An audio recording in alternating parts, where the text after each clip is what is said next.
Hello. নতুন কাকে পেয়েছিস বল। কি? না না তুই বল না, নতুন কাকে পেয়েছিস? কোন সুন্দরী মডেল? এত পজিটিভ হলে কি করে চলে? কি আমি পজেসিভ? খুব খারাপ না আমি? তাহলে আছিস কেন আমার সাথে? আবার শুরু হলো। কি বললে তুমি? কিছু না তো। বাবা বাবা, এখন মিথ্যে বলতেও শুরু করে দিয়েছো? তুমি এক্ষুনি বললে আবার শুরু হলো। তো তুই যখন শুনতেই পেয়েছিস আমি কি বললাম, তাহলে তুই জিজ্ঞেস কেন করলি?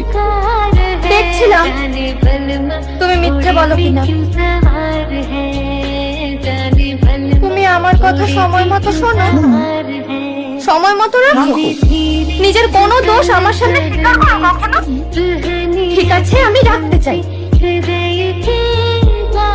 আচ্ছা রাখো। তার মানে এতক্ষণ ধরে যা বললাম সব বেকার? তো বললে তুমি রাখতে চাও, তুমি কি চাও? আমি থাকতে চাই। তো সেটা বলো না।